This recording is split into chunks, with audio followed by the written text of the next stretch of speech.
The claim that's coming out of Washington that there is no disagreement on this issue couldn't be further from the truth. To parents of transgender children, affirming your child's identity is one of the most powerful things you can do to keep them safe and healthy. There is no consensus among professionals and experts. There is a debate that's going on, but Washington is not acknowledging the voices that are on the other side. They are silencing us. They are acting like we don't exist. My message to them is, we do exist, and we're not going anywhere.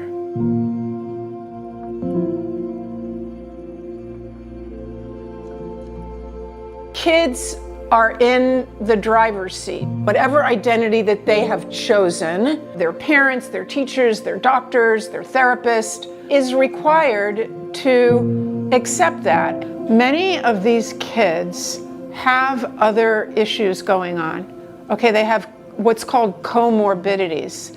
So aside from the gender confusion that they may have, they also might be anxious or depressed or on the autistic spectrum.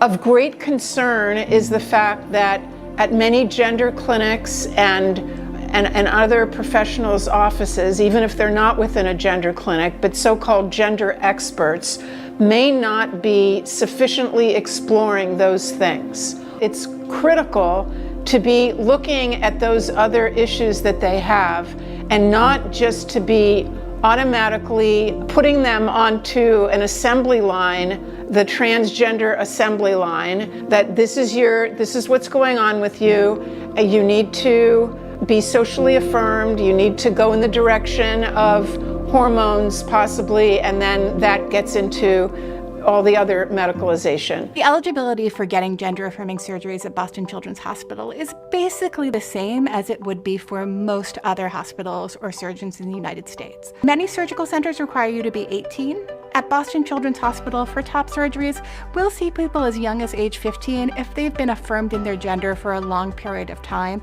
and don't really have any other life complications that make surgery inappropriate. These professionals have the arrogance, really, I have to call it arrogance, to tell parents that they don't know their child, they know better, after meeting with their child for a half an hour or 45 minutes, or even 3 or 4 times. They know better than the parents do, and the parents better get with the program, because they're the ones that are going to harm their child. Now, that's pretty traumatic for parents to hear.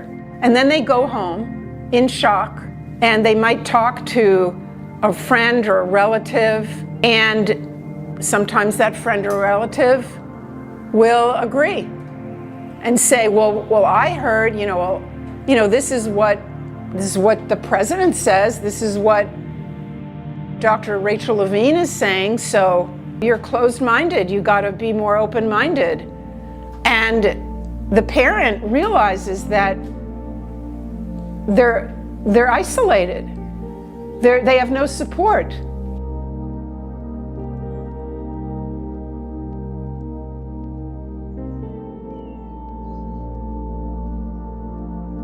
The child is focused on what they want at the moment.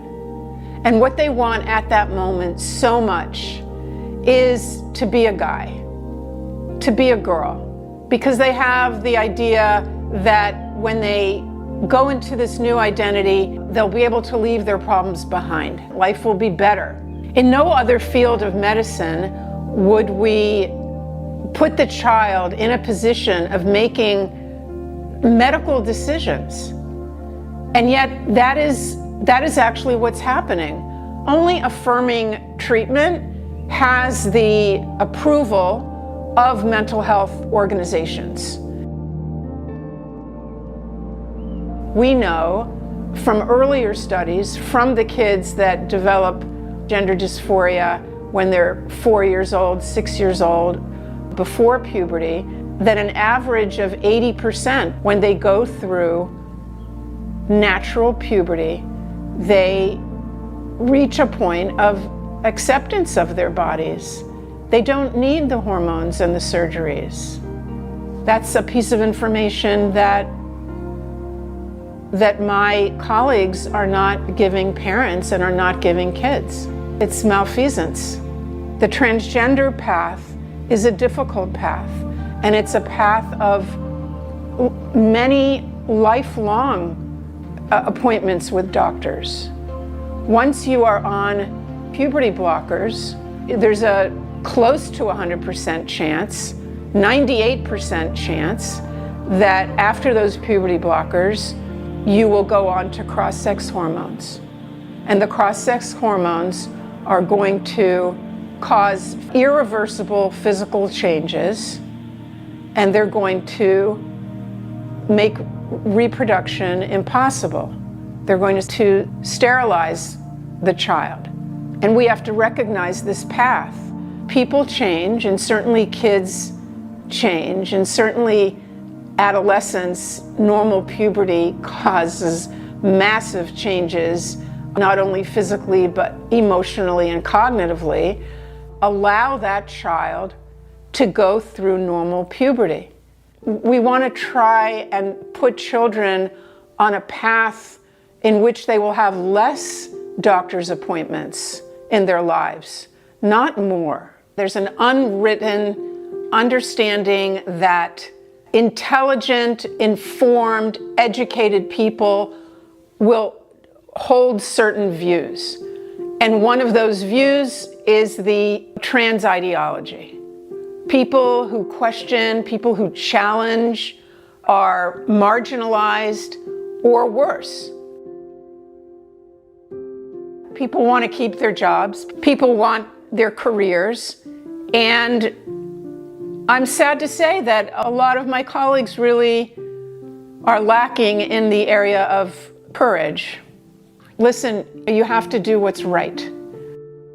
I know too much to not do anything about this.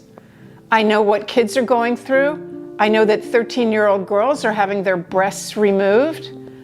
Minor boys are being castrated.